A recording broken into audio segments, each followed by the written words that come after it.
Sono a San Marino per provare la nuovissima PR Spicy 5.0. Sono in compagnia di Giuseppe Lividini, detto anche Livido. Livido, giusto? Livido, Esatto. ormai Livido per tutti. Allora, Livido, ci presenti questa bicicletta che praticamente è la nuovissima PR da enduro, Da giusto? enduro, sì, enduro, sì. che fa 170 di corsa all'anteriore e posteriore, giusto? Certo, rispetto a quella dell'anno scorso è stata portata un po' più esasperata come geometrie, perché ha un angolo sterzo di 64,5. Poi l'ho personalizzata un pochettino perché ho aggiunto a quello che era di serie, ho cambiato una molla mettendoci una Fox LSS un po' più morbida, dato Sì. che questa ha una sospensione molto progressiva. A me piace avere il dietro un po' più morbido. Ho visto. Poi ho visto Sì. che hai cambiato anche le gomme, ci hai messo su le vittorie. Gomme, sì, ho messo le nuove Martello TRL a doppia carcassa, perché a me piacciono, insomma, ci sto correndo e mi trovo molto bene, con le ruote, con le sue ruote Vittoria.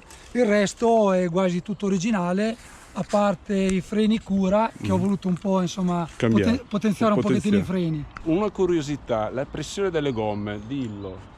Dillo, Ah. segreto, perché lui è un veterano, 54 anni, questo qui ragazzi va forte. Dai. La pressione delle gomme dipende molto dalla carcassa che hai.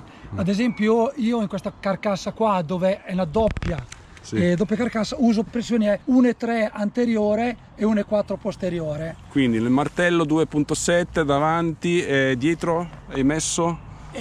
Uguale, 2.7. È una 2,35 questa. 2.35, Sì, ok. sì. Una cosa bellissima che mi piace è questo portaoggetti, giusto? Si puoi mettere delle attrezzature La camera di solito. Esatto, camera d'aria, fortissimo. Questa è una cosa che è geniale. A parte che ti fa anche da salvatelaio dai colpi. E anche un giusto? paracolpi. Esatto. Giustamente serve da paracolpi, ma soprattutto lo si può utilizzare per metterci camera d'aria. Questo livido che cos'è? Questo qua praticamente ti permette di trasformare questa 27,5 in una 29, quindi il telaio della 27,5 o della 29 è identico, ma variando questo, variando la forcella, l'ammortizzatore e le ruote, puoi comunque trasformarlo in una 29 lasciando lo stesso identico telaio. La Spicy 5.0 viene 3.999 di listino e questa è una taglia S, giusto? Sì, taglia S. 27,5. Questo telaio è full carbon, anche il carro posteriore è tutto in carbonio. Al Mozzo Boost posteriore da 148, è incredibile, sentite il suono del carbonio, c'è veramente un velo di cipolla, giusto? Sì. Che è incredibile veramente. Peso totale dichiarato? 14,9, 15 kg, diciamo senza pedali. 15 kg, per una bici da 170 mm di corsa, dai, diciamo che ci siamo. È già quasi a posto per correre, se non già a posto. Sì, a posto per correre, diciamo già quella di serie a buon livello. Poi chiaramente le modifiche che ho fatto io l'hanno reso un po' più performante come bicicletta. Adesso sono curioso di provarla, però è una taglia S, giusto? Sì. Allora a me mi serveva una M, però la proviamo lo stesso, chiaramente. Questa c'è.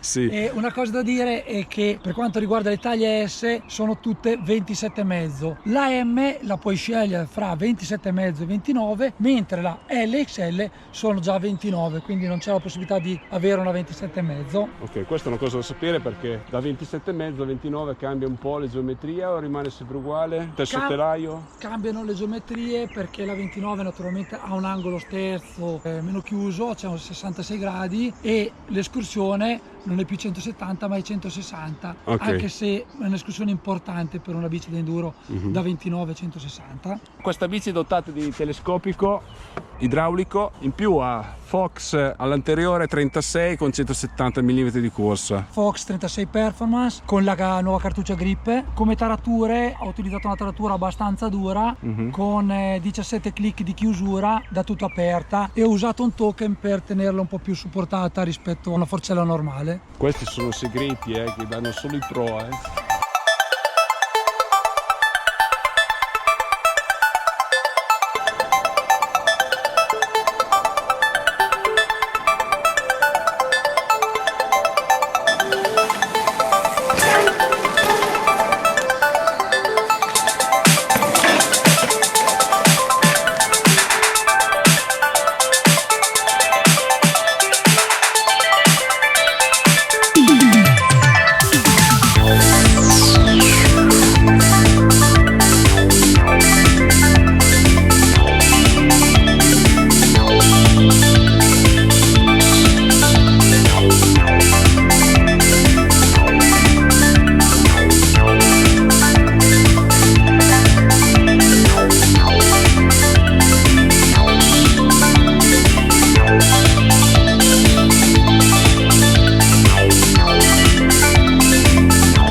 Ma quanto è bello questo percorso, guardate che figata, guarda che sponda, bellissima, bellissima.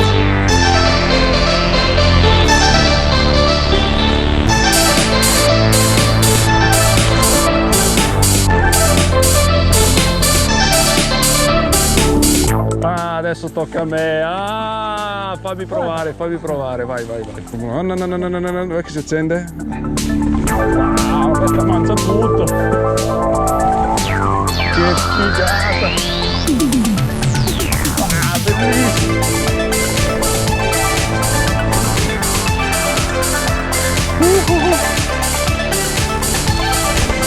Che figata.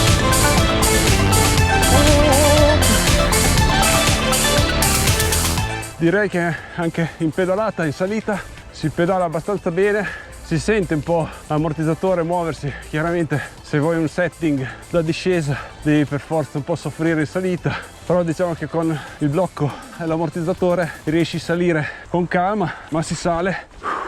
Bella bici in questo percorso fantastico a San Marino, è incredibile. Ho fatto un bike park proprio nella descrizione del video, se volete guardare vi metto il link dove trovare questo posto, questa pista che è molto divertente, ma è consigliato solo per bici da enduro o da DH.